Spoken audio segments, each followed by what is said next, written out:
सत्पुरुष के गुण प्राप्त होने के उपाय 21 मार्च 1820 को श्री स्वामीनारायण भगवान ने मुनियों से पूछा।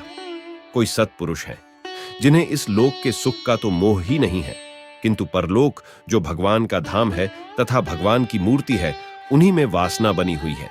और जो कोई जीव उनका संग करता है उसका भी वे इसी प्रकार हित करते हैं कि यह जो मेरा संगी है उसकी सांसारिक वासना मिट जाए और भगवान से प्रीति हो जाए तो बहुत अच्छा होगा। ऐसे सत्पुरुष जो कुछ भी यत्न करते हैं वे सब भगवान के धाम में पहुंचने के बाद सुख हो ऐसे ही प्रयत्न करते हैं, परंतु वे अपने दैहिक सुख के लिए कोई भी क्रिया करते ही नहीं। ऐसे सत्पुरुष के समान गुण मुमुक्षु में किस प्रकार की समझ हो तो आ सकते हैं और किस तरह की समझ हो तो उसमें नहीं आते।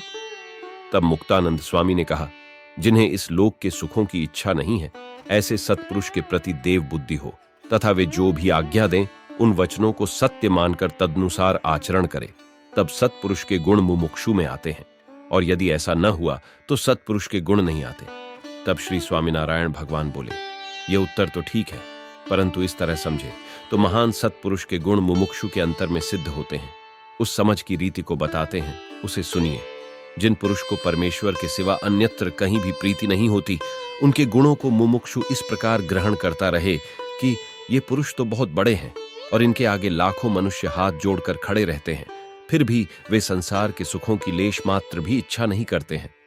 और मैं तो ऐसा घोर पामर जीव हूं कि केवल सांसारिक सुखों में ही आसक्त रहता हूं और परमेश्वर की वार्ता को तो लेश मात्र भी नहीं समझता, इसलिए मुझे धिक्कार है।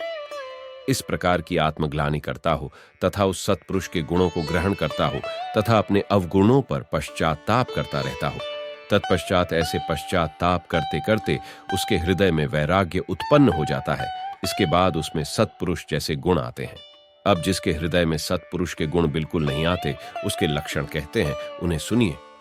जो पुरुष ऐसा समझता है कि यद्यपि ये महापुरुष कहलाते हैं फिर भी इनमें किसी प्रकार का विवेक नहीं है, इन्हें न तो खाने पीने का ढंग ही मालूम है और न ओढ़ना तथा कपड़े पहनना ही आता है, और परमेश्वर ने इन्हें बहुत सुख दिया है फिर भी उसका उपभोग करना नहीं आता, और वे किसी को कुछ देते भी हैं तो उसे बिना विचार विवेक के ही दे देते हैं।